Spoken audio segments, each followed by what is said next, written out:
قائد اعظم کی جب وائف کا انتقال ہو گیا، اور آپ کو پتہ یہ اس کو ہم پہلے ڈسکس کر چکے ہیں کہ جب ان کا انتقال ہو گیا 1929 میں، تو قائد اعظم تنہا رہ گئے اور قائد اعظم کی بہن نے پھر سارا ساتھ دیا ان کا۔ اچھا، اب قائد اعظم کی بہن کی کہانی آپ سنیں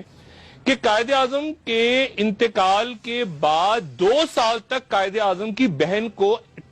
تقریر کرنے کی اجازت نہیں تھی، پبلک میں وہ تقریر نہیں کر سکتی تھی، ان پہ حکومت نے بین لگایا ہوا تھا فاطمہ جناح پہ، جن کو مادر ملت کہتے ہیں۔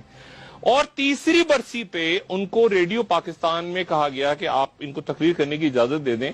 اور جب تقریر انہوں نے شروع کی تو تقریر کے اس حصے پہ جب وہ آئیں، جب انہوں نے کہا کہ میرے بھائی کو ایمبولینس نہیں دی گئی اور پراپر اور اس وقت پہ انتقال ہو گیا میرے بھائی، اس حصے پہ آئیں تو ریڈیو پاکستان میں ان کی تقریر کٹ گئی۔ اب 1947 میں پاکستان بنا، اور 1948 میں قائد اعظم کا ہم جانتے ہیں کہ ٹیوبرکلوسس یا تبدک سے ان کا انتقال ہو گیا۔ اب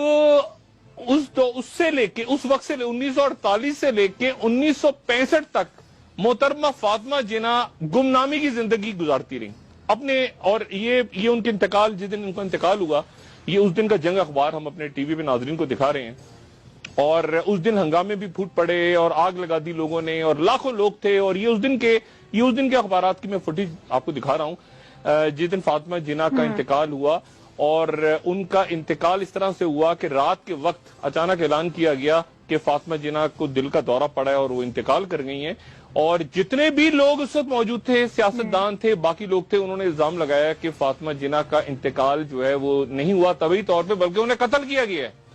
یہ الزام لگایا گیا کہ انہیں قتل کر دیا گیا ہے، اور یہ پھر جنگ اخبار میں آپ کو دکھا رہا ہوں 1972 کا جنگ اخبار،